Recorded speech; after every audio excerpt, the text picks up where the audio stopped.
Luxury crossovers are the rage right now, but there's so many vehicles in that category and they're all entering about that $35,000 range.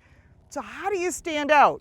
It's about the user experience. It's not how great the vehicle looks, it's how you love it inside and what you use every day. And I've got something you've never seen before. Stay right with us. Welcome back to the channel. I'm Lauren Fix and this is Car Coach Reports. Now, why I teased you about staying with us was about the user experience, right? Well, you're looking at the brand new 2020 Mercedes GLB.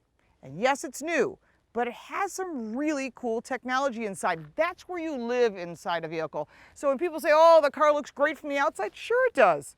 But inside is what it's all about. But on the outside, the Mercedes Benz GLB has the same platform underneath as the A-Class. So if you haven't seen our A-Class review, we included the AMG.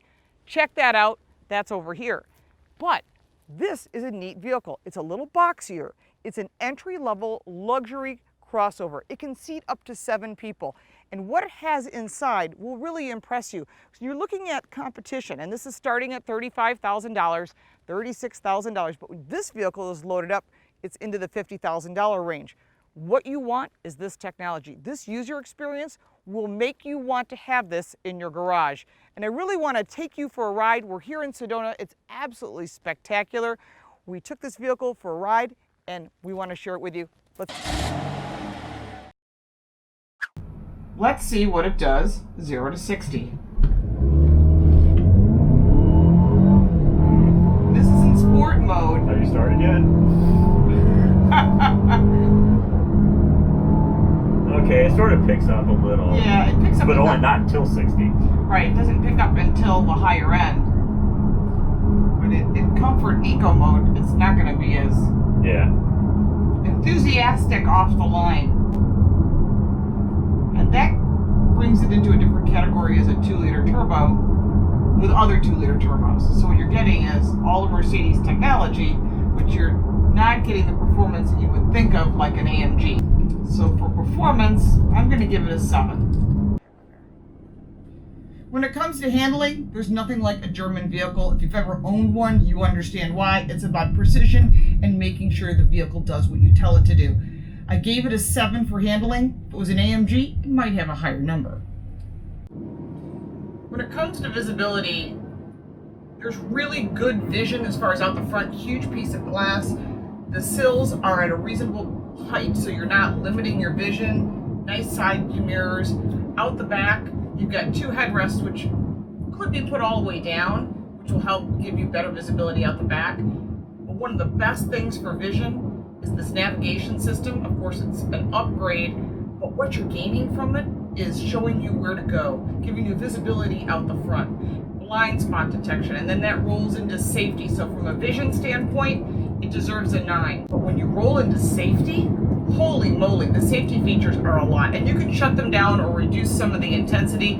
You've got blind spot detection, lane change departure, backup cameras, and there's so much technology. I had to list it down below because I could go on for an hour. But when Mercedes is really known for their full suite of safety features, pre-collision warning, even when you say things like, hey Mercedes, how may I help you? See, she interrupts and offers you directions. But overall, the new safety features that have been added to this car really are so impressive that it can't be anything less than a 10.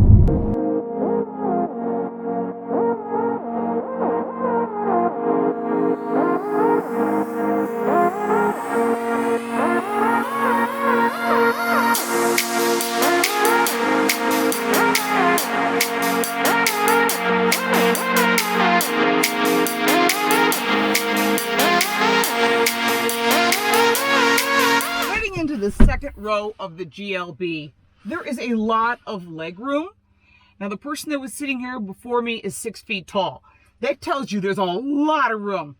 Shoulder and headroom, really impressive. Going into the center armrest, there's 2 cup holders. They're kind of cutesy, but what do you expect in this price point? And a spot for a third person, which is really important.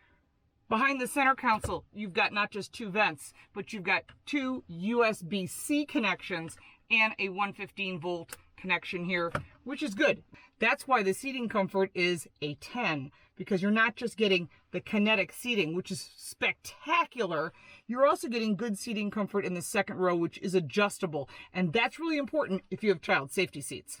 There are a ton of features on the GLB, and you can build it any way you want, from a reasonably priced car to loading it up all the way. Our test vehicle came in at $57,000, but that also included the Burmeister audio system, which is spectacular.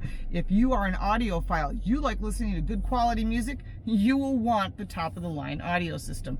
But seating 5 people with an optional third row really is impressive on this car, and that's why I gave it a 9. When it comes to design, it is kind of a boxy vehicle, so therefore I gave it a little lower rate than I would have usually. We gave it an 8. When it comes to quality, you can't be anything but impressed. I gave it a 10 for quality. Overall, based on what the competition has to offer, you can't be anything but impressed with the new Mercedes GLB. Really is a great family vehicle. It's an entry-level luxury vehicle, which you may want in your garage. So you must take one for a test drive. Let's check out the value and give you a total. When you come around to the back of the GLB 250, and this is the 4MATIC like we've been saying, you've got quite a bit of storage. And actually, this vehicle reminds me a lot of one of its main competitors, which is a Volkswagen Tiguan, but it also competes with the X1 and the Range Rover Discovery Sport, and you can see why. Similar size vehicles, similar type performance with the 2-liter turbo engine, and similar type storage. Now the vehicle's got a lot to offer, and the only thing I can think of as a negative is I'm still not a fan of where the shifter is, which is on the stalk. It's not great, but I have to say the technology and the safety in the Mercedes GLB is top of the line, and some things you've never seen before, especially with the navigation system. I know that you have to pay more to get that option, but if you have it, you're going to use it, and it really helps keep you on track, keeps you on the road, and really great if you got a new driver, because when you learn this way, it sort of guides you. So I give Mercedes a lot of credit for that, and I think they're going to have a lot of success with this vehicle, giving you a value rating of 9 and a total score of 88. That's pretty impressive. You look at the competitors, they're not coming up that high. And the reason they're not, it's technology, it's safety, it's seating comfort, and this is where you live. Inside the car. It is about the user experience car, and that makes you keep coming back to that brand. We have other vehicles that might really impress you in this same category. That's here, and of course all our social media is down below. We appreciate your questions, and if you have any questions, you bought this vehicle, you didn't buy it, we want to know. We will be happy to talk with you, and we look forward to seeing you on a future Car Coach Reports. Thank you so much for watching. Don't forget to follow us at Car Smarts.